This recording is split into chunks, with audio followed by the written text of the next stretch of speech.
Cheryl already made clear, is that FTX's FTT, which is, I guess, their coin or token, drops 30% to around $15 as investors fear possible contagion from the collapse of FTX-linked Alameda, which was the investment group.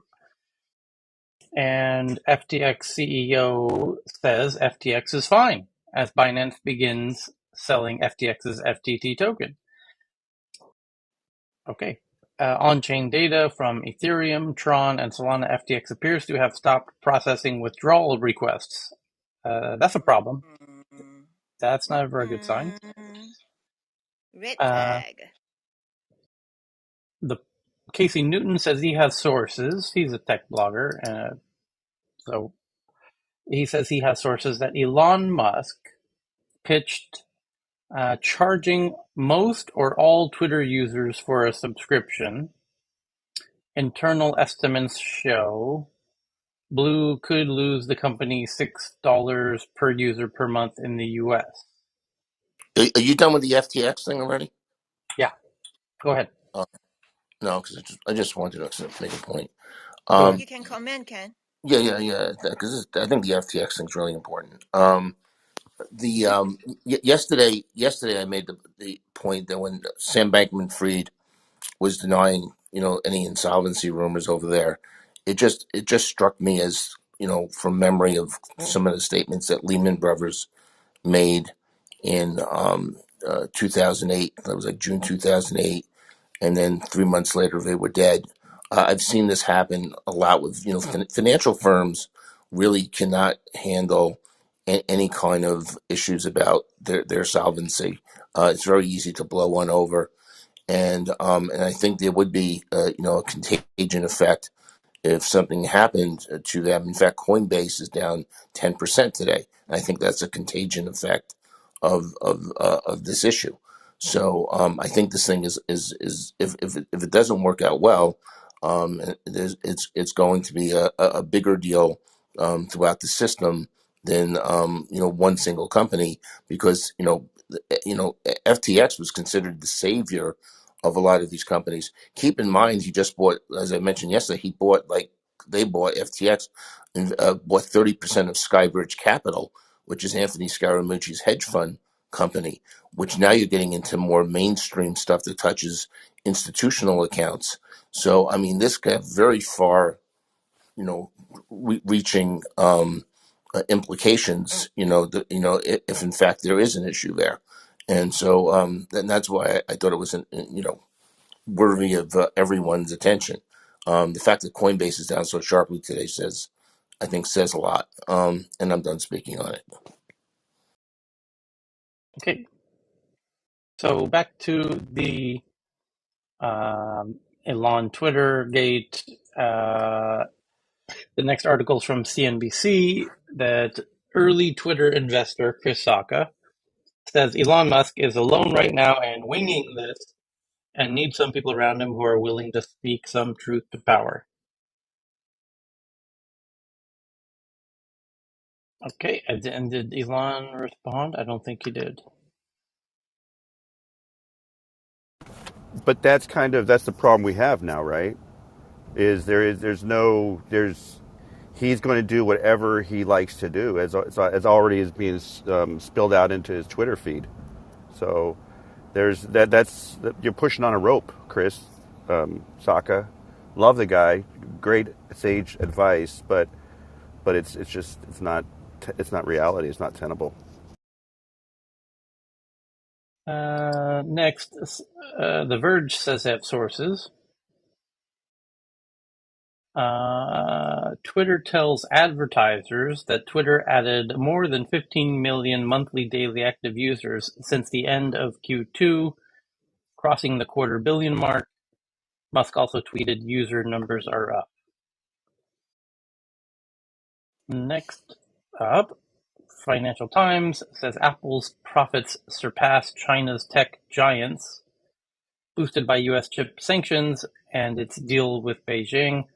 That's a really interesting point I had not thought of, which helps the company evade the tech crackdown. Yeah, The most profitable tech company operating in China is not a homegrown internet giant such as Alibaba or Tencent, but California-based Apple. Yeah. Uh, but the point that these tech sanctions in China are hurting disproportionately Apple's competitors, like Huawei and Oppo and on and on. And in a way that helps Apple, that Huawei doesn't have 5G phones that work. So because they can't get the 5G chips from Qualcomm because they're sanctioned, and Apple can, and Apple can sell phones in China. So that hence there's a uptick in iPhone adoption in China, very significant one actually. And I had not really considered that all of these China sanctions are inadvertently one of the second order effects, knock-on effects, is that it's going to help Apple. You know, and Tyler, if I may, on the Elon's claim about Twitter usership is up. Now that it's not a public company, that's going to be solely personal opinion since he doesn't have to report it, right? So we don't. I mean, it's quite frankly very specifically his personal opinion about any of the performance metrics since he's not going to be sharing it publicly. A great point. Yeah. So that's another issue with Twitter being taken private. Right. Well, he's got an issue. No, he does have some other issue. If he's selling stuff to advertisers, whatever information he's giving out that may relate to what advertisers are willing to pay has to be accurate, or he's got a problem there. So It's that not public information, is my point, though, right? I mean, those are private sales conversations. You're right. You're right. And it could possibly leak out, but the whole kind of whether it's imploding, whether it's exploding with users, that's purely opinion. well, no. Right? If he says if he comes up with a metric, okay, the issue is good. You're going to have to define the metrics. Twitter's actually changed their definition of metrics. Also, I mean, over time, even before Elon got there, okay. But if he comes out with a metric, and assuming it's definable, okay, it needs to be accurate. If he says anything in public, not because he doesn't trade, it's not because it's not a traded stock, but because if advertisers rely on that. And also, by the way, should he be telling advertisers different numbers than he's telling the public, that will leak out also. Okay, so I mean, so he still needs to be careful. Maybe not as careful as he would be if it was a publicly traded company, but he still needs to be careful. If advertisers rely on that number. Digital advertising has been fluffed up by bots by the order of like doubling the traffic for many years. So I just wanted to put that fact into that thread as well. Thanks, Ken. Okay. Moving along here. This is from New York Times. As Twitter's problems mount. Okay, well, that's a little narrative crafting right there. The New York Times has clearly got a bit of a bias here, and they have reason to be because Elon is saying the mainstream media is what's hurting, is the problem. So they're taking it personally, and now they're retaliating and dogpiling in it. So as Twitter's problems mount, Elon Musk is on pace to tweet over 750 times in November, or more than 25 times a day, up from 13 per day in April. Okay. Well, it could be as simple as SpaceX was very engaged with one of the most important moments in its company history back in April, and that kind of took away some of Elon's focus on Twitter. And now that he's the CEO of Twitter, a little bit more of his time is allocated towards Twitter. I can't believe the New York Times is doing this kind of BuzzFeed like. Uh, you can't call it analysis. I mean, this is just um, what, what, what are you supposed to conclude from anybody using social media more or less in different across multiple months? What exactly are you trying to say, New York Times? He's playing with its toys, right, New York Times? It's up Yeah, to him. the I the think the that I kid. have the conclusion first, so I try to figure out, try to find out some reason to support their conclusion. No, I think they just wanted to toss out a headline with as Twitter's problems mount. Like they that's the secret narrative that they're actually trying to. It's this subversive sort of narrative craft where it's the secondary theme to the article, the undercurrent But of so it's definitely an anchoring phrase, right? To anchor on the right, negative. But I right. guess I would ask, what has been the what? And I'm curious, what has been the positive news with him assuming the CEO ship? Because that would be a way to balance that, right? We all know that the media is just all driven by the editorial leadership, right? But I'm just whatever positive news can somebody share that? I mean, It's just weird why the New York Times is but I know, bothering with this. but it is crickets, right? That's kind of my point. I'll tell you this So, though. but they are anchoring. I mean, you are right. They are Well, anchoring. It sounds like. here's an interesting point that the journalists themselves are incapable of raising. Um, that Elon said 24 hours ago or so that Twitter's mission should be to be the best source of information, period. Right? Well, the journalists feel like that's their job, right? So you just threw down that your company mission is to do what we do better than we do, right? That means you want to kick our ass, right? That you're now directly competing with us, right? And I think Elon would say, yeah, exactly. That you're a broken system, and there's a better way to do news in 2022 when every person has, a 4K video streaming device in their pocket, and we should be able to build uh, tools that enable people. And part of those tools will be that Wikipedia like community notes feature, so that we can discern reality from whatever the user generated content that's being leveled and improved algorithms. We should be able to apply a combination of AI and community editing a la Wikipedia to people breaking news all over the place and democratize information and news and put an end to this crazy capitalistic news machinery that is, in many people's estimation, on both sides of the aisle, ruining the country. Or you could even extend it to the world, as some would say. So um, it's not unexpected then that the New York Times and the rest of the media is going to go knives out on Mr. Musk in turning Twitter against them. I think there's another lens as well. I mean, I think before all this social media and news redistribution kind of situation we're in now, we had we had the before media, right, where you had everything. I agree. There was fake news back then as well. But I think the issue now is the ability to find truth, the ability for Twitter or the New York Times to help shine a light on truth. I think that's even one of their taglines. I didn't mean to use their tagline, but that is the core issue, right? That Elon is trying to claim that he's trying to do as well.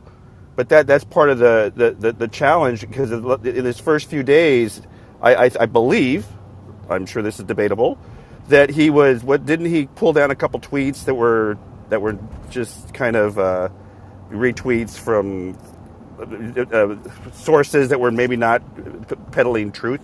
I may be wrong. I thought I saw something like that, and that's where when the CEO, who is also one of the planet's biggest influencers, is doing that, it's just kind of, what do you call that? I mean, it's almost like it's a sitcom. It literally, somebody needs to start writing. I'm sure people are writing the sitcom. Or satire. The New What's York the Times was deal with Twitter? The New York Times is all the news that fits. The Washington Post is democracy dies in darkness. Those are their models. Nintendo reports Q2 profits. Who cares? Wired says Meta's oversight board, after 2 years, $150 million funding through 2025, 2 million appeals, 28 rulings, and 119 recommendations as it begins to win over critics. Okay, so they're just looking at the Facebook oversight board in detail. Next is from Bloomberg. They say they have sources. It's Mark Gurman. I wonder if it's about Apple. It is. It's about Apple. Mark Gurman's got sources about Apple. It must be Tuesday. Apple's search for a new product design lead has been hindered by high turnover, leaving few candidates for a department still in Johnny Ive's shadow. Okay, that's interesting. You know, Well, I was just in general, the interesting point about Apple now, given the valuation of tech stocks, is Apple's worth, its market cap is basically equal to the combination of Alpha, which is Google, Meta, and Amazon. That it's worth, as much as those three companies combined, because Apple stock has held up so much better than theirs have, which is, interesting, something to think about. Like if you had a choice, would you buy those three companies or would you buy Apple? If you could, assuming you could buy, like as Warren Buffett thinks about it, like you could buy the whole company, would you want to own those three or just Apple? But you can't own both. You pick bundle A or bundle B. yeah, So there's been an I'm sorry, that's an issue about the multiples, right? That's the problem with just a highly concentrated investment class. So what are your thoughts, Ken, on why that's the case? oh, I'll tell you why it's the case. Well, Go go ahead, to Tyler. It's You too, because either. it's because the difference between an ad model and not being an ad model business, the ad and it's Snapchat more than anyone has been hit hard. All the ad model businesses are just getting crushed because the advertisers are cutting their budgets substantially. And as we go into this recession, businesses are, rather than cut team members, they cut advertising budgets, and so the advertising platforms du jour are taking it very, very, very, very tough. And Evan from Snapchat said so in a recent interview. They've all said, Zuckerberg himself said exactly that in a recent interview. And Apple, while it's trying to build its ad network, and it's still sort of a nascent stage at the moment, embryonic stage, its fundamental business isn't yet dependent on ads in the same way that the other Facebook, Google, Snapchat, and what have you are primarily ad networks for their business models. So my answer to whoever asked me that question is I would rather own the bundle of the other three than Apple. That's not really a knock on Apple. That's just kind of like intelligent investing. You don't put all your eggs in one basket. Even if Meta basically collapses, you still that still might be the right decision. Even though I would tell you Meta's valuations now, are so low that if Zuckerberg just announces he's slowing the metaverse project or ending the metaverse project, the stock will go up really sharply because their legacy business, even if ultimately they lose they lose to TikTok, their legacy business is still generating a lot of money, and there's a runoff there. Okay, and you could value the runoff. Okay, even if I mean, and that's a very conservative stance. Like maybe the whole business doesn't run off, but even if it was a runoff, you could value that number. And Amazon has advertising, but it also has a lot of other things that are not tied to advertising. And it's basically a really big retailer. And so right now it's being pressured because people have concerns about a recession. But look, people can one day Apple we've already seen it. Apple can come up with a new phone that maybe a lot of people are not going to buy. That's one risk with Apple. And the second risk is we're not done with the types of lawsuits that they have with Epic, and should, they ever, lose convincingly on one of those lawsuits and stop being able to charge 30% to app developers, their stock would get knocked a lot too. That's a great So, I point. mean, risk reward is I'd rather take my shot buying the bundle of the other three, okay, where one of them could actually fail and I'll still be right, okay, than just buy one single company. So, It's going to be a protracted. This use of the word recession versus restructuring is a room, a clubhouse room all of itself, right? Because it's going to be a longer. It's going to be there's a big restructuring that's afoot, where there's going to be spot recessionary implications and things like that. But if there is a restructuring, as Tyler mentioned, with regards to the advertising business model, you are betting on two different business models at that point, right? So I mean, I think there's having a bundle in a business model in an industry and in markets that it's going to take a little bit longer, an unknown amount of time to recover, and then what does recovery look like as other legislation? I'll let the bird. I'll let the bird tweet. I'll stop there. Yeah, my question is how much will Twitter limit its growth by putting itself all behind a paywall? Yeah, well, that's the other thing you're seeing at the moment is Twitter trying to pivot away from If being it so puts advertiser everything dependent. behind, yeah, but if it puts everything behind a paywall and we're in a recession, who is going to pay?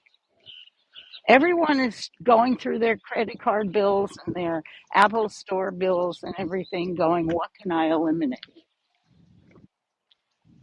So, Okay, where does, by the okay. way, I'm going to jump 3 articles ahead, um, which we very rarely do, but because it's so relevant. Financial Times says they have sources that responding to slowing economy and weakening advertising market, ByteDance overhauls TikTok's U.S. operations, including demoting general manager, etc. Chinese-owned social platform makes sweeping leadership changes in its largest market. TikTok's U.S. operations are undergoing big changes due to drumroll please, the crashing advertising market that we just discussed in the last article. So again, Musk laying off a lot of Twitter people.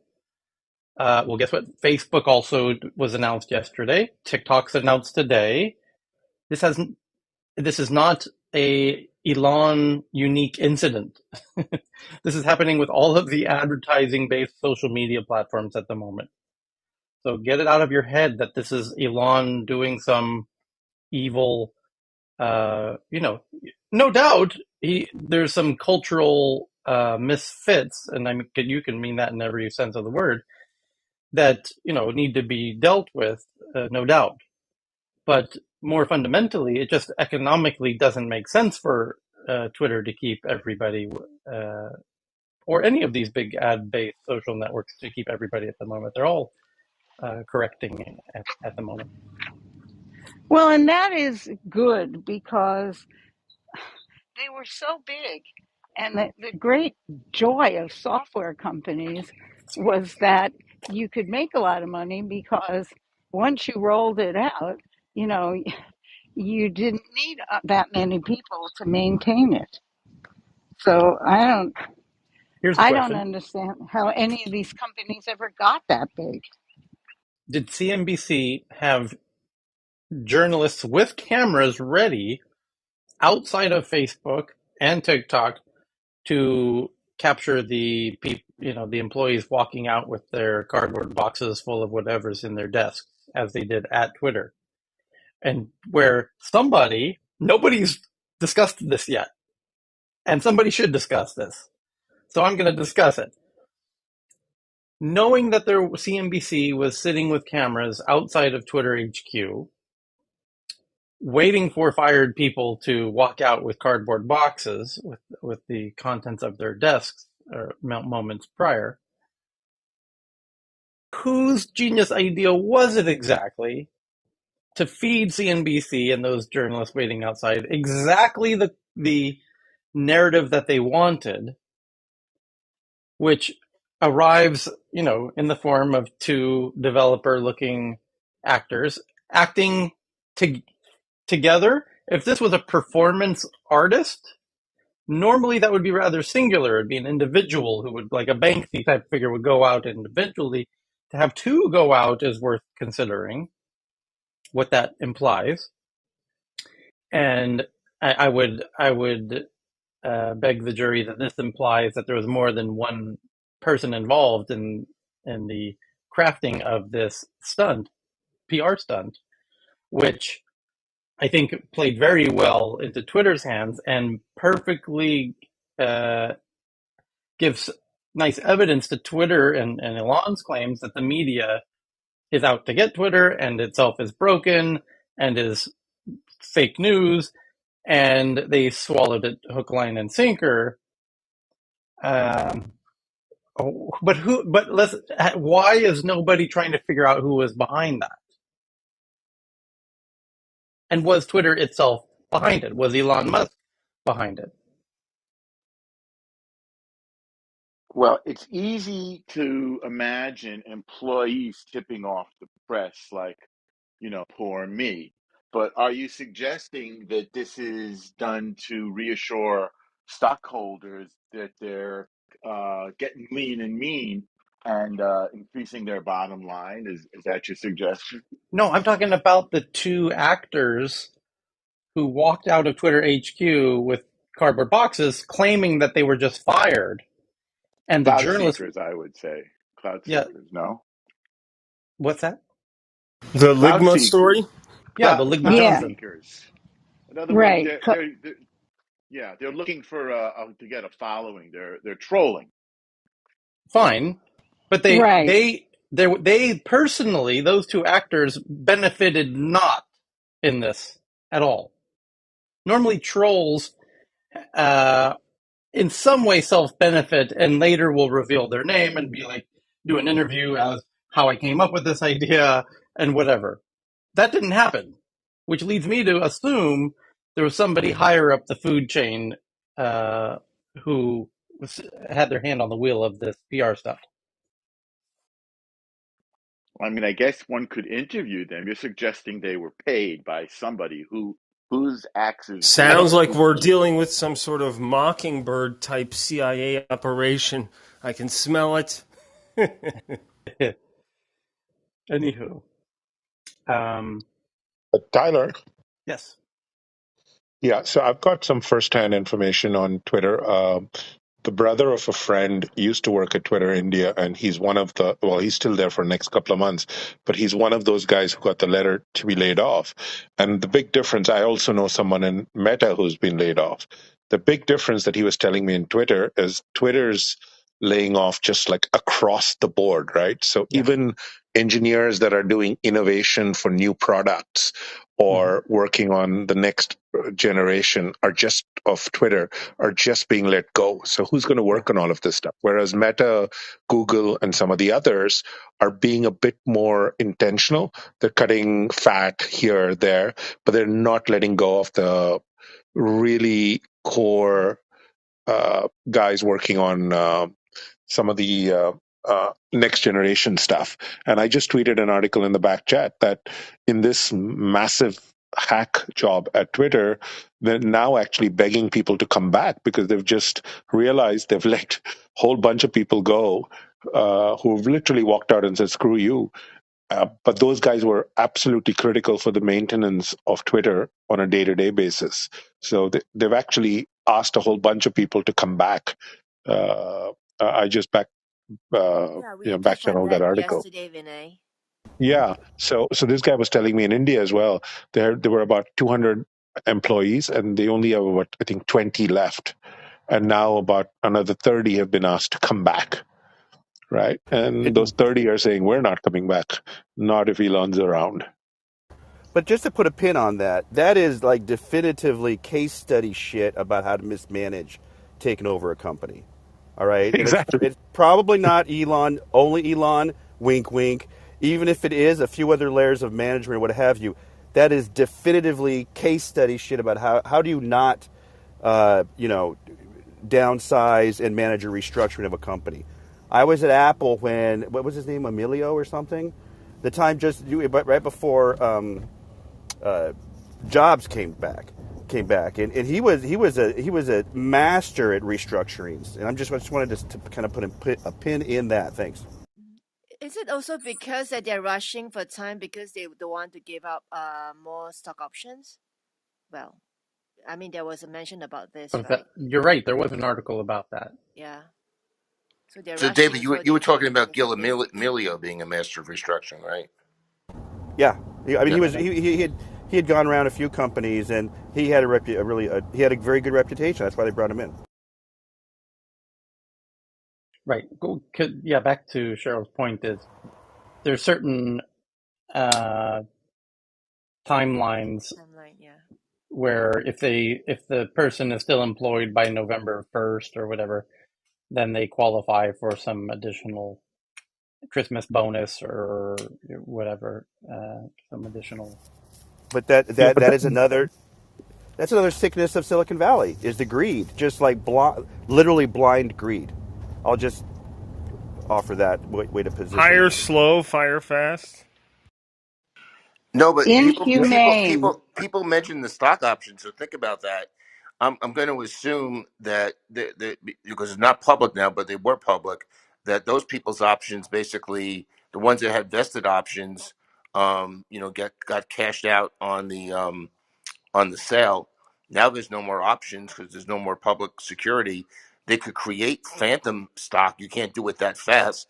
They could create some phantom stock. I don't know anyone. This is where it's not going to happen. So there's no equity really they can give these people to come back. I mean, so a lot of things were not well thought through. yeah, what I'm hearing is this guy, the brother of my buddy, he's one of those guys who's been asked to come back, and the group's saying we're not coming back. Why should we? If you this is the way. No, but So my even if he was going to contemplate it, I'm saying you couldn't offer them equity. It's probably enough of a reason not to come back. Yeah. Well, no. What do you yeah mean? Sure, you could. You could reissue new agreements going forward. You can't So do it that fast. I'm talking about he's got to move fast. He moved too fast you can already. always put stuff on paper with a lawyer, though. Trust me, you cannot do what this fast. No one's going to trust. Okay, it's you need to be able to do something in 3 days here, not 3 weeks. actually, the point is moot because WhatsApp, everybody gets outages, right? But if Twitter gets an outage for whatever reason, who's there to turn the lights on again, right? Everyone's gone. All the core guys who used to do it in the engineering are gone. So if Elon's going to have fun if Twitter gets an outage because of technology, he doesn't have engineers to work on it to bring it back up again. That's going to be even more fun. It Well, there's seems still like he people could bring working them in there. He's from his not. other He's not. companies. No, One at a time, cannot hear. it seems like he could bring them in from his other companies. I mean, one possible explanation is he wants to dramatically change corporate culture. I think that's one of the justifications. I just wanted to actually discuss another angle here, like looking at the bigger picture. We have lately seen, I mean, in post-pandemic, like if you look at the supply chain, obviously it's been disrupted big time. So all these companies which are actually relying on the revenues coming from the advertisements, YouTube, Twitter, Facebook, and all that, effectively what has been happening during the pandemic that people are actually shifting towards those jobs which are like sit at home, sit in front of the computer, build your channel, build your like following and everything, and then get paid this way. Now that has created this spiraling effect in the actual human resource availability for the low jobs. So for instance, right now, like you hardly can get people to actually man those jobs.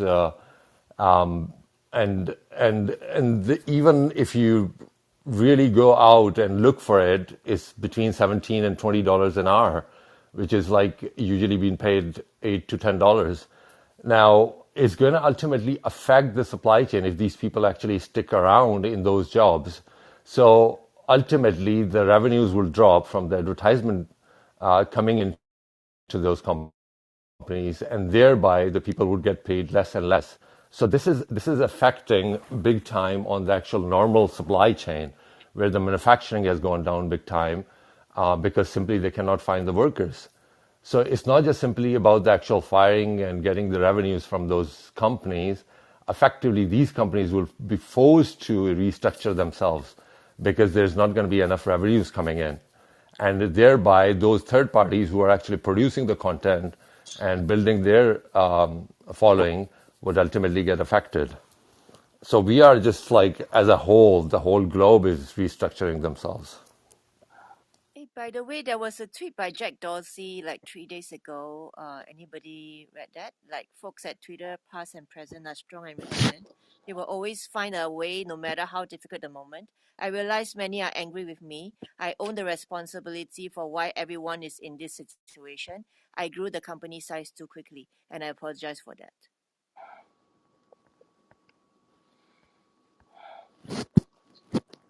Well,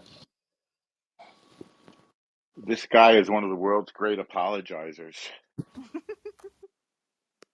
more fun to blame Elon, though, just in the current narrative, you know, media versus Twitter. And it's interesting that the media has a new, uh, you know, ma- main target to aim at other than Facebook. Now that Facebook's getting the daylight beat out of it. Oh, we have a whole bunch more articles to run through here real quick. The next one that we have is I skipped ahead to that TikTok scaling down. So the next one is Google and car maker Renault expand their 4-year partnership to develop a software-defined vehicle based on Google's Android Automotive OS. So they're building a car starting with the software. An investigation shows Trust Core Systems, used by Chrome, Safari, and Firefox as a root certificate authority, has connections to the U.S. intelligence community and law enforcement. And the author is in the Washington Post. One of their products purports to offer end-to-end encrypted email, which isn't. Passwords and messages contents are sent plain text or encoded over TLS to their servers. And what else? It turns out they also own a certificate authority. Their roots are everywhere. Seriously, you should delete them. Da da da. So, this is really interesting stuff, and it's why China built its own goddamn internet, because they have held the position all along that these things are happening, that the U.S. intelligence community has access to everything in the Western internet, because the U.S. has asymmetric influence over the architecture of the web, and which is true. ICANN is predominantly U.S., and that's a very deep rabbit hole for a whole clubhouse room for another time. But this is why there's heated debates over who, is the president of the ITU in Geneva, which that was an article last month, and it was a Russian versus an American running to win that, and the American won, thank God, but nonetheless, a lot of the key decisions were made a long time ago, and this is what this article is highlighting: is how these a root certificate authority, essentially can be not what it seems, and this is where blockchain comes in, because then blockchain can be, if done correctly, is what it seems. Anyway, next up, Take-Two Interactive reports Q2 bookings. Who cares? It's way up 53% year over year. Good for them. Next, Activision Blizzard reports Q3 bookings down 3% year over year. So you have Take-Two Interactive way up and Activision Blizzard not. And then TechCrunch did an interview with outgoing Y Combinator president on his decision to leave. And I'll spare you that one. Bloomberg says they've done research that the U.S. tech industry shed nearly 10,000 jobs last month, the highest since November 2020. More than 100,000 startup workers have lost jobs uh, since then. So there you go. Why are startups laying people off? Well, we just covered that a minute ago. Telegram adds voice to text video transcription. So they're transcribing everything into text now, which is fundamental to building a search engine, assuming you're indexing all of that text, which I don't know why you wouldn't. It's cheap to store data these days. And Paris-based company called Photoroom, which is doing a plans to add generative AI. Generative AI is what enables DALL-E 2, for example. And true to form, they are adding generative AI to their photo editing app for e-commerce vendors and SMBs, and that's a very clever use case, a business, an enterprise use case for DALL-E 2, for lack of a better word, where you suggest images and it creates them. That's fine for kids to play with, in their spare time, but it's also great for a business use case. And so that's very clever of them. Intel, Samsung, TSMC, and 62 other companies formed the Semiconductor Climate Consortium to cut greenhouse gas emissions. Okay, that's great. Signal, which is kind of a competitor to Telegram, launches its Stories feature out of beta on Android and iOS, letting users share stories that expire after 24 hours. Lyft had their Q3 revenue up 22%, similar to Uber. What else?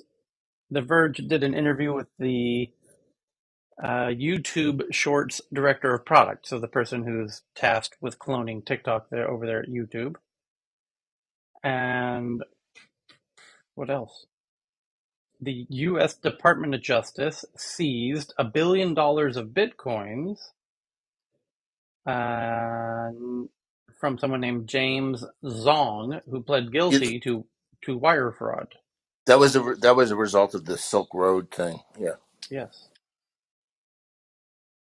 So, because there was a missing $1 billion of bitcoins from the Silk Road, the Silk Road was a website on the quote unquote dark web, the dark web, where you could buy weapons and drugs, and it was pretty much unlimited because it was essentially out of the hands of the powers that be to stop it, because there was a lot of legal. You could hire people to kill somebody on the Silk Road, and you could buy any drug you could imagine, and you could do all kinds of very illegal things.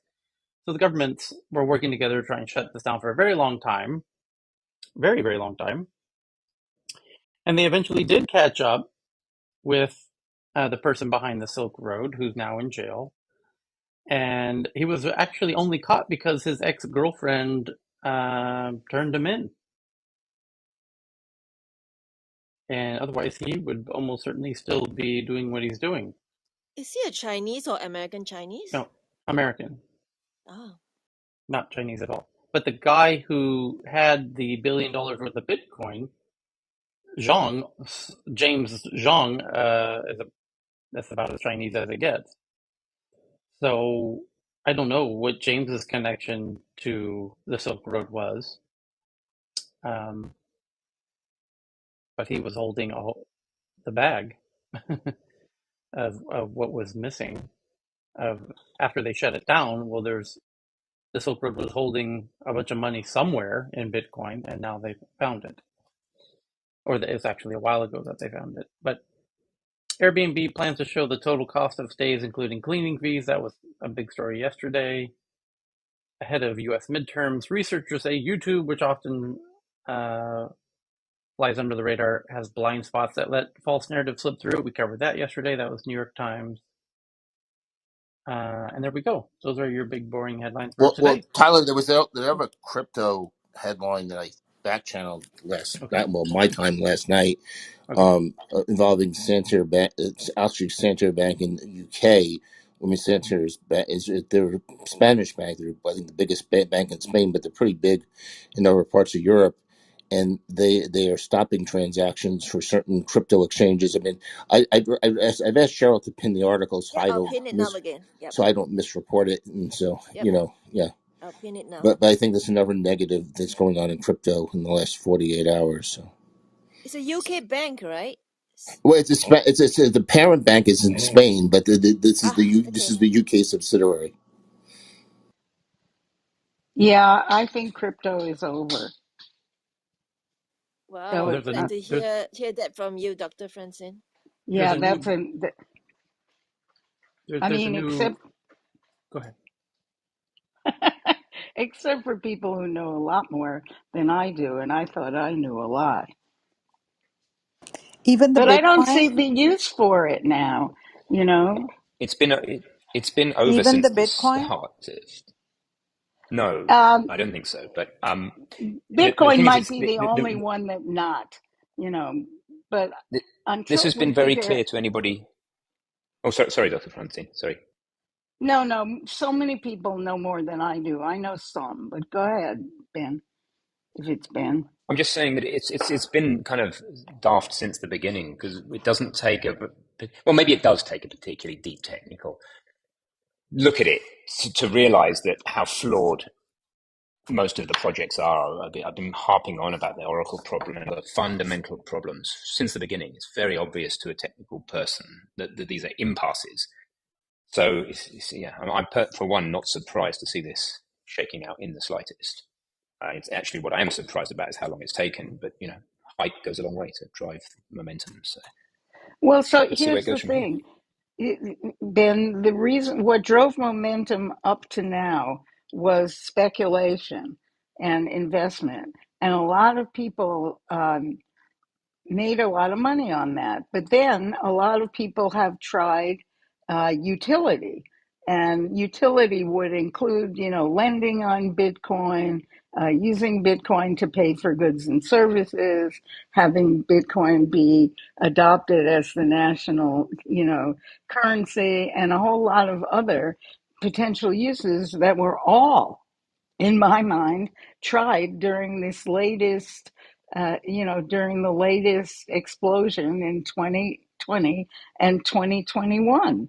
And every one of these things appears to have failed. I don't understand what the uses are now for Bitcoin. Once it is regulated, it's another alternative asset. And unless, your portfolio lacks a really, really risky alternative asset.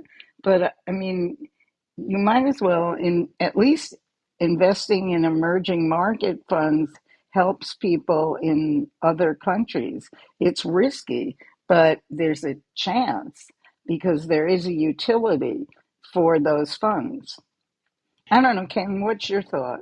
Well, It, it, I want to just, I'm gonna give it over to Ben, but I just want to give this breaking news, and then Ben, with the breaking news, you might want to make it some additional comments. This literally just broke 6 minutes ago in the Wall Street Journal that Binance is buying FTX. FTX, according to the Wall Street Journal, apparently now admitting there's a liquidity problem because the Wall Street Journal is saying FTX has a liquidity problem that, of course, Sam Bankman-Fried denied just yesterday, which was my point. When I've seen those denials in my long career in the investment business, usually if there's a little bit of smoke, there's usually a lot of times there's a fire. That was Lehman Brothers. That was other types of companies that are not well Totally. as known as Lehman. So in any event, so that is the news that they're buying FTX. I don't have the terms. The news is first breaking, and then Ben, go ahead. That means the big guys are going down, and that means the exchanges are going down. And I don't see what the result of this is. Well, I the mean, the interesting thing positive. is that FTX was the savior, supposedly, of a lot of these companies, and now they need to be saved. So who's going to save? If Binance needs to be saved, who's going to save Binance? Yeah, Didn't Sam FTX Bankman Fried purchase? made a lot of money, and he's a puppy. He'll go on to do something else pretty smart that he will learn from this. But a lot of investors will also learn from it. FTX purchased Voyager, right? That's the same company.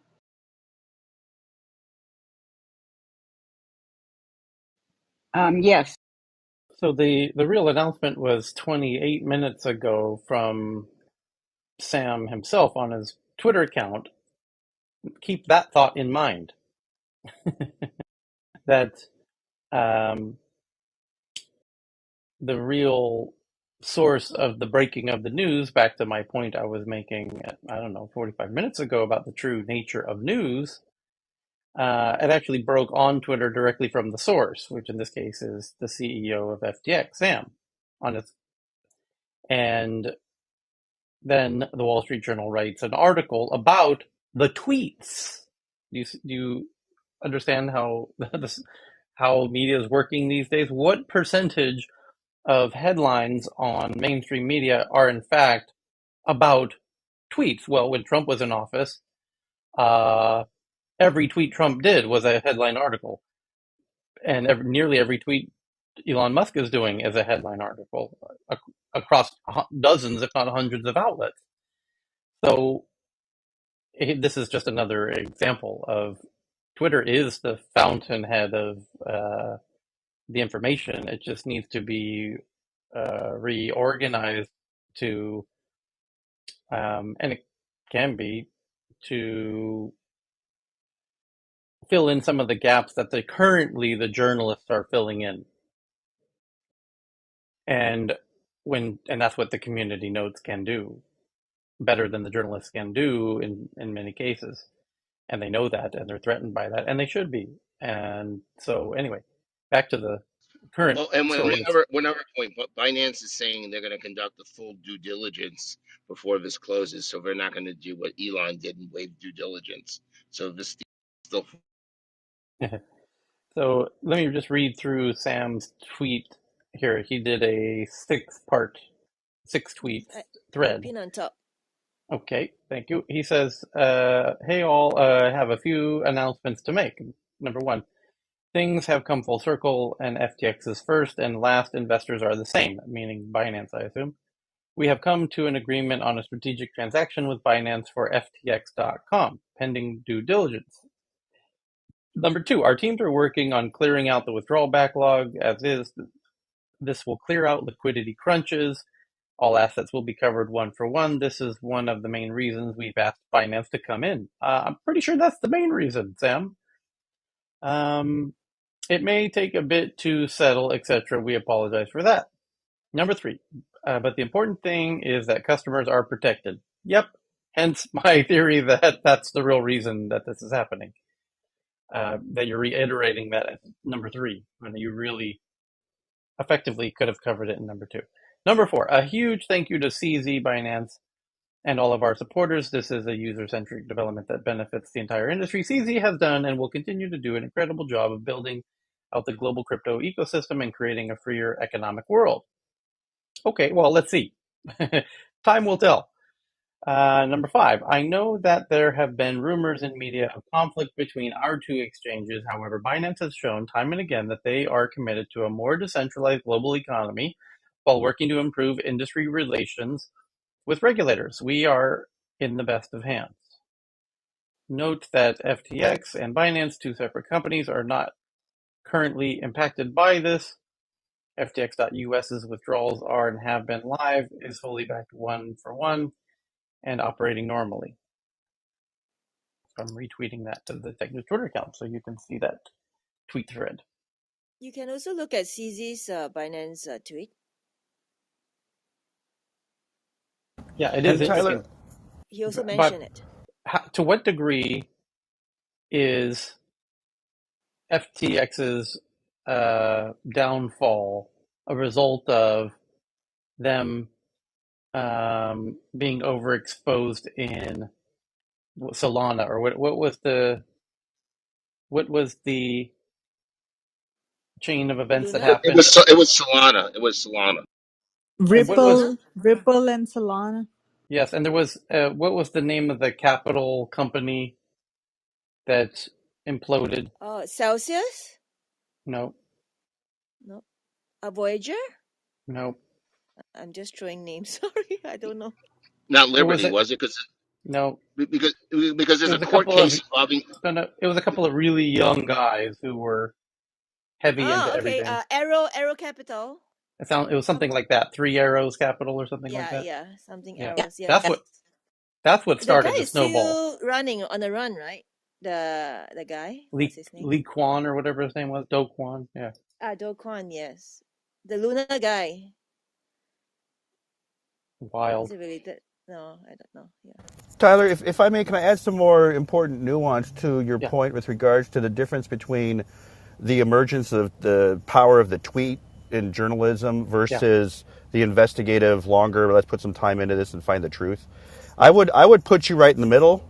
I would put what you've cultivated here by having a real-time interpretation, because a lot of the tweets, unless it's a pithy fact like the Queen just died, or unless it's something, a certain class of information, tweets are just, they're just, there's tweets. They can be yeah. something pithy and true, or they can just be nonsense. But you're cultivating a social, these minds around the tweets. This is something in between that takes advantage of the expertise of the people in the room to help interpret and provide meaning Yeah. to the information. So I just wanted to give you a big hats off, props, and Well, maybe you should go raise some money and build a whole network of these conversations.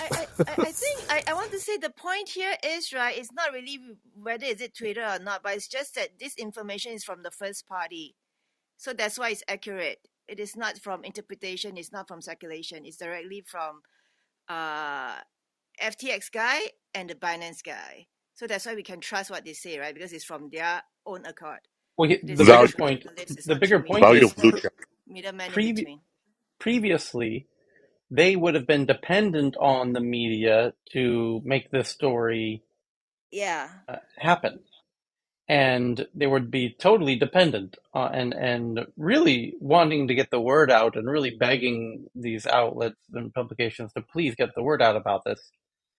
And that's what Twitter fundamentally disintermediates and can even do more. It can be kind of tailored to do Mm-hmm. that even more effectively and efficiently. And you're David's right though. This the contextualization um, and kind of regurgitation for laymen is another function of mainstream media. They just make things discernible by people who aren't up to speed on every industry. It's And like this. I'm sorry. yeah, those are things that journalism do, but that's um, I don't know that they're not doing it to it, the way that they do it is no longer optimal to what I guess I'd Is put it it that way. because the journalists are depending too much on Twitter for the information? Like, for example, if they choose to break the news, for example, in LinkedIn or in Facebook or wheresoever, No, will they be it's able to catch the information? there's that, but there's also that they themselves are dependent on ad dollars, and that's Right. that. And it, just as the social media companies are beheld to advertisers, so are these publishers, and it's causing them to behave in unoptimal ways that are Mm. that are good short term. They chase the short term, capitalistic opportunity, and but it's there's a real price to pay long term that they're now going to face. It's another. It's the new. It's the emergent news publishing, self publishing model for news. Because in social media you can say, oh, I had, what a lot of it was like, here, this is what I ate this morning for breakfast. Look, everybody, I had this really cool looking jalapeno bagel, right? But now that, I mean, it's used for anything now. But it's a self-publishing model. It'll be interesting to see how this Rule 230 gets re-examined by the Supreme Court to see what responsibility these self-publishing news companies have. That's going to be really important to see how that unfolds. If I could just turn it back 1 second to crypto, there's another piece of crypto news that is really important. There was a court case, I think it was only decided not that long ago, maybe in days or weeks, involving, I think it was called Liberty. It was one of these, tokens or coins, and it was held to basically be a security. and and it would violate the Howey test, and a lot of these coins that have been floated would probably be in the same situation, and all of them are going to be problematic in terms of their liquidity, if any, if they're deemed to be securities. Now, Bitcoin, I believe, is deemed not to be a security, and it's more like a commodity. But a lot of the other stuff in the crypto world, if it's deemed to be a security, you could have a lot of collapse and things beyond Solana. So I'll just leave that there. I wanted to add to the journalist and the past problems with that kind of reporting. Not only in the United States, because here we do have certain laws, and the laws are implemented effectively most of the time. Journalists do have, not all of them, but some of them have their kind of leaning and a mindset towards perhaps some political parties or some industries, and it's fair to say that some do their job really nicely being non-biased, but majority are biased, not only by their mindset but also monetarily driven incentives. Reporting is related to advertising revenue directly, one part, but then there are journalists who are offered many other special treatment or internal news based monetary supplements, which kind of alters the news, and they create a story or narrative based on which side they are getting support from. So Twitter or any other social media where people are directly reporting the news is coming from the word of the horse itself, or mouth of the horse. And in other nations, like there are countries around the world who don't allow the narrative or the news which doesn't play along with their narrative, or the political parties or the government itself. So the Twitter based or social media based liberation of this news and fact is a very good trend. But at the same time, as this thing catch on, we also have to perhaps implement some kind of regulation or some sort of authority that can determine that the news that is coming out is actually truth and not propaganda or not like fakely created.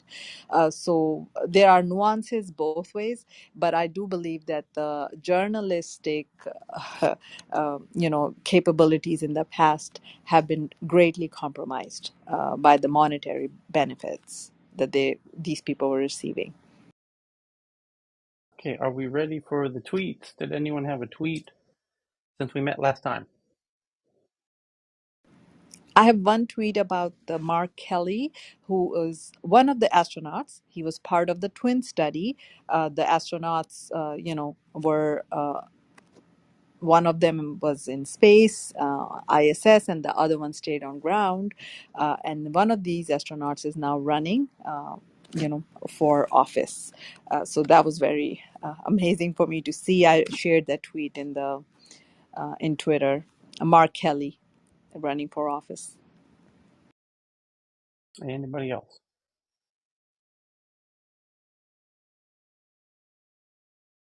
Okay.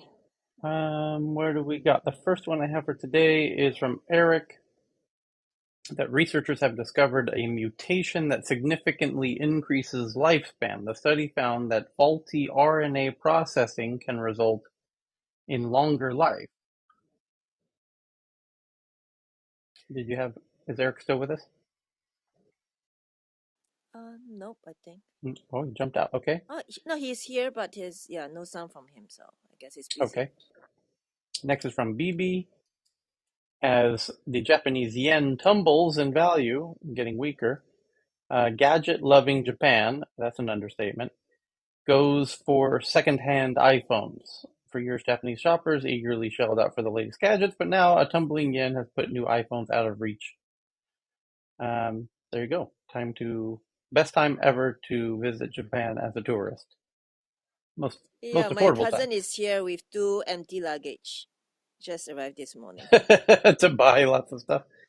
Yes. As, Uh, as the planet breathes a sigh of relief. regarding recycling. That's a great story for recycling. Next is from Saudamini. Science confirms to light up the dance floor, turn up the bass. Electronic music lovers know the drill. As soon as the DJ turns up the bass, the crowd goes wild. And so there's your hot tip for you aspiring DJs. You've got to add the bass. Somebody did an actual study on that. Just Tyler, on the Japan, Yep. although it's decreasing in terms of the value, but I think Japan has one of the lowest inflation rate in the world at the moment, as compared to the Western world. So that's like really something to note here. Yeah. Sony to begin plastic packaging phase out next year. There you go, David. Phasing out plastic packaging for small electronic gadgets. Kudos to Sony on that one. Saudamini has the next one, that Microsoft's co-founder's art may reap $1 billion at auction. An art collection is tipped to break the $1 billion barrier at auction for the first time when Christie sells works belonging to late Microsoft co-founder. I assume they mean Paul Allen. They must. Let's open it and find out. Yes, they do. Microsoft co-founder Paul Allen, whose artworks collection is now worth over $1 billion. They include French painter Paul Cézanne's works, which kind of kick-started Cubism for those who took art history. And who else does he have in his collection here? A Vincent van Gogh piece called Orchid with Cypresses. Paul Gauguin, Tahitian period. This some serious uh, art, some serious museum quality art. You could even say timeless pieces. Those Cezannes are. Just wait until Just for Oil or whatever the hell it's called, active The ingredient. Just wait activists, for yeah. them to turn up. They'll make it better. They'll turn it into an NFT, yeah. Basically, yeah, Yeah, distressed version. right, yeah. Um, okay, so thank you for that one. What else did we have? Um, 9 in 10 Indians believe hybrid job improves work-life balance. Yeah, I don't doubt that they do feel that way. I'm sure Indians love working from home remotely. LG creates world's first high-resolution display that stretches by 20%. So it's like a fabric. Even most fabrics don't stretch 20%. This is like a stretchable fabric that also happens to be a high-resolution display. So get ready for uh, stretchable pants that function as a screen.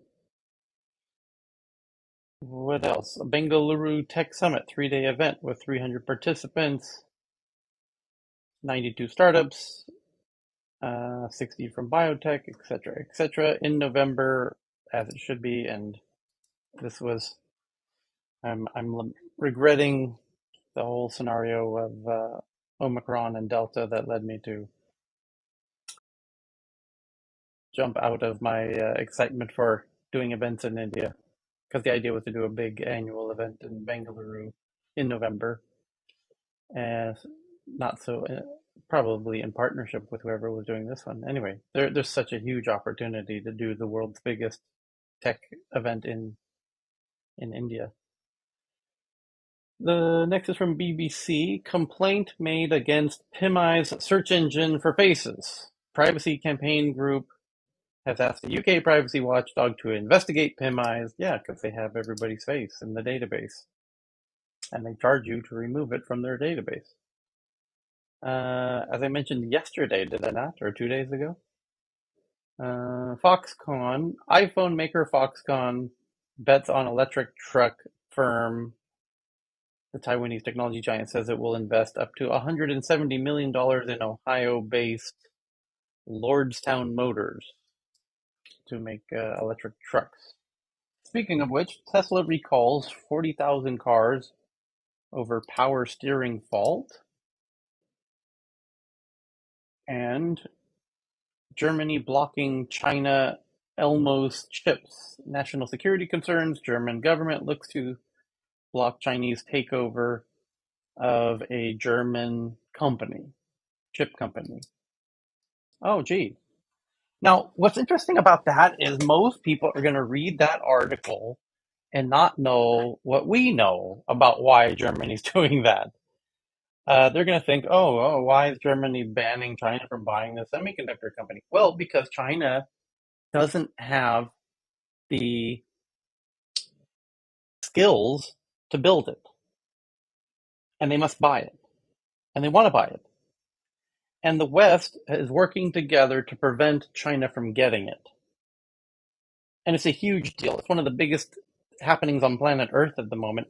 But the article on its face doesn't really do the big story justice, and I'm itching to find out if digging into the article and looking more closely, does it mention the more important, broader context of why Germany's banning this acquisition. The purchase of automotive chip seller Elmos by a Chinese-owned entity looks likely to be blocked by the German government. Reuters, citing ministry sources, reported that on Tuesday, Germany's economy ministry recommended to the cabinet that the government block the Chinese takeover of Elmos's chip factory in Germany, saying it would pose a threat to national security. Yeah, But then at the you're same time, you've got Hamburg basically being, granted the ability to what? Have part of it bought by the Chinese for infrastructure use for whatever it was of them a couple of mm, weeks ago. So sort of two steps forward, one step back, guys. yeah, but not so much on the semiconductor side. You're No, right it's that less on that. Yeah, I'm just talking yeah, from political and strategic interests. yeah, It's like, okay, you're oh going yeah, to curb their access to semiconductors, but then you're giving right, them access to your bloody port. Like, come on. right, right. Well, but that I think that's because that's in Germany's own jurisdiction of sorts. There isn't this united front yet to ban China from kind of hard infrastructure projects like ports and bridges, all of that. And Germany's really tie, has a lot of strings attached with China when it comes to trade, and that's going to be a really painful decoupling for Germany. That one actually, because the car companies sell a lot of cars to China. Well, Uh, just on that point, Germany's been able to, basically be one of the most successful export lot economies for what, decades at this yeah, point. Half yeah, their growth has been because of the big market of China, and this was right, something that the head of foreign affairs, Joseph Borrell, said in a speech about 2 3 weeks ago, basically connecting European security to prosperity. And he explicitly mentions in his speech, China is a big market, Russia is a big cheap oil energy provider, and America is the security provider. Europe's got to stop being reliant on others for their security, be it energy, economics, whatever. And Germany's at a cornerstone of that because of the stupid decisions they made around German gas and Chinese exports or exports to China. So yeah, it's bad decision making on the Germans for years at this point, and it's finally coming to bite them in the ass. yeah. So check this out. So the article does a pretty good job. It says the German chip company Elmos said on Monday that the German government would likely block its sale to China. The sources said that the economy ministry and the German government are currently working on a China strategy focused on reducing one-sided dependencies and encouraging diversification, as well as protecting infrastructure and preventing technological leakage. Yeah, that's precisely it. They want to stop China from acquiring that technology. The tech leakage, which they previously would steal, and then we got wise to that, and the corporate espionage, we got wise to that, and then now they got to buy it, and now we're wise to that. No, we don't want you to have it, period. So, and this is sort of, like I said, there's a bit of a collaboration going on in the West to prevent China from acquiring these types of technologies, as this article correctly points out. Although it doesn't mention that they just mentioned that it's like a singular decision from Germany when the bigger, broader context is that this is not a singular German issue by any means. Tensions between Germany and China have been growing for a while now. For years, Germany was on the fence over whether to ban Chinese firm Huawei from its 5G networks. Yep, that's well placed in this article because that's how it started. That's when the divorce, the motion, the divorce papers were filed, was when America started telling all of its allies to not go with Huawei for your 5G. And Germany sat and debated for a while, as did France, as did everybody except Japan. Japan was the first to be like, damn right, we're banning Huawei 5G. Like Japan was telling the US, hey, you should tell everybody to ban this Huawei 5G. Japan was all in this. Japan is secretly, it's not anything it's not, it gives me no pleasure to say this. Japan hates China. So it wasn't a hard sell for Japan to decide to not go with Chinese 5G. That was never going to happen anyways. But yeah, the rest of the countries did want to think it over as Germany did, but eventually they all were, that was the telling moment. Looking at which countries went with Chinese 5G was very, very telling and will continue to be very telling. And But I think we kind Japan has no choice, right? Japan depend on US for defense. yes, you could say that. But still, Japan's economy, especially for the tourist, and a lot of economy along with that it relies on Chinese. So during the pandemic, there was almost no profit all those related industry. But Cheryl, it's not as simple as you just stated it because Saudi Arabia is also protected by the U.S. And Saudi Arabia at the moment, 5G wise, they're going with China, and it looks like they're going to be on Team China in the new World Order 2.0. And by the way, actually, Chinese government or Chinese people are more, having this hatred toward Japan because they were fed with the World War Anti-Japanese, II. Yeah, yeah, the because rape of of Nanking, yeah, yeah, Or yeah. the other way around, yeah. yeah, they're not going to be burying that hatchet anytime soon. And by the way, back to my Vietnam point, I just had a conversation earlier today about Vietnam and about the Vietnamese ability to bury the hatchet with both the French and the Americans uh, in a really remarkable way. Um, the as an American in Vietnam, it's abundantly evident that they are even borderline affectionate of Americans and have no hard feelings with the French whatsoever, and embraced a lot of French culture. In fact, my God, the cafes in uh, Ho Chi Minh City, I've never in my I, I, I, wow. Go if you are a coffee drinker, do yourself a favor and make Ho Chi Minh City your next destination. And holy cow, that is a capital of coffee. I thought Scandinavia had a passion for coffee. Oh my goodness. Uh, And they charge a lot, right, for coffee in Vietnam. no, no, it was actually very cheap, Really? incredibly If you cheap. go Oh to my I God, I don't don't know. think I've ever heard you that speechless before, Tyler. I'm adding homage to my list. it's incredibly cheap. The coffee in Really? Vietnam, Like yeah. the places I went, they all overcharge a lot. No, I mean, no, maybe no, it's no, no, no, no, no, because no, no, no. expensive Japan land. overcharges for coffee. Vietnam is way under. No, Japan coffee Yes, is so cheap. it's not bad, but Vietnam is way underpriced. Okay. But you know what? The Japanese beer that's sold in Vietnam is cheaper than the Japanese beer that's sold in Japan. Do you know that? I don't doubt I, it. I'm not sure.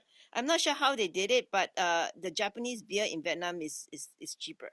Starbucks in Vietnam's the cheapest Starbucks I've ever seen, and I've had Starbucks nearly everywhere. Ooh. It's the cheapest place I've ever seen it. That's It's nice. really, it has to be because the local, there's cafe, you can throw a rock and you'll hit a cafe in Ho Chi Minh City. There's Are you cafes on there to top of buy? cafes on top of cafes there. Are So you there to Tyler, do buy they do like property, Tyler? frappa macho wacho They'll do cachinos or it whatever they call if them? you want it, they'll do it. They'll do pretty much everything there. They're not like Italian, purists about, Purists, there you go. right. They'll do it. They'll get however the caffeine gets in the bloodstream, they're all for it. They'll put eggs in it, they'll put rice in it, they'll put coconut ice cream in it. It doesn't matter.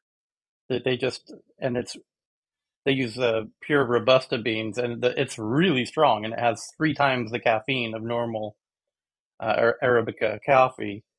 And you see it in the city. These people are running around, driving on top of each other, honking their horns endlessly. This is the most caffeinated city in the world, easily. It makes Manhattan seem tame. It's wild. It's wild to witness. And I'm convinced it's due to the high levels of caffeine in everybody's bloodstream there. Because you come back to Thailand and you feel like you're in moving in absolute slow motion because the Thais don't really Are drink the coffee. are the scooters in Ho Chi Minh City still going in all direction? Oh my God. Oh my I can God. cross the road. So Oh my dangerous. God. It's It's the hilarious. definition of organized chaos, isn't it? Yes. It Very is. messy. It's very messy and it's organized chaos to find. It's wild. It's totally worth the price of admission just to do yourself a favor. By the way, every person around you is a Grab uh, delivery rider driver. So when you order, you can be standing anywhere and open Grab and ask for a ride. You go anywhere in Ho Chi Minh City for $1 on the back of a Grab, and the person standing next to you is the driver. You're never more than 3 meters away from your Grab driver. They're all around you all the time. You never wait more than 10 seconds for within 10 seconds. I'm not joking. Within 10 seconds, you're on the bike. And half the time you're thinking, oh, I'm going to get on this Grab bike to go across town to have the best banh mi sandwich in Ho Chi Minh City. You don't need to do that because the best banh mi sandwich in Ho Chi Minh City is already in the Grab app. They'll bring it to you. You don't even need to get on the bike. They'll bring it to you in less than 10 minutes. Wild. It, it's, it was a blast. I had a fantastic weekend in Ho Chi Minh if you couldn't guess. Anyway, so Germany and China, yeah. Apple tracks user data while browsing App Store, warns a report. Yeah, of course, they're building up an app ecosystem in there, and they're going to need to have every data point they can of what you looked at, so they can try and resell you on going back there, just like cookie tracking, but within the Apple App Store. Of course, they're going to do that. YouTube Shorts can soon be viewed on your TV, so they're going to bring YouTube's bringing their TikTok vertical player to YouTube TV's viewing experience. And how soon before your TV starts rotating, or how in what year will TVs be predominantly vertical instead of horizontal, as the world of content creation and consumption shifts more and more towards the smartphone dominated landscape mode, and the cameras get better and the content gets created in that format. Time will tell. I think that's it. Why Japanese shoppers are picking up secondhand iPhones. We covered that. Renault, we covered that. Top U.S. cyber agency to monitor U.S. midterm elections amid security concerns. Yep, we did it. We covered all the tweets for today. So thank you everybody. And I guess we hand it Thank over to you. Ben. Yeah. Yes, Ben's room has already started. How much Okay. energy do gadgets use? So please join him if you like to. If not, see you tomorrow.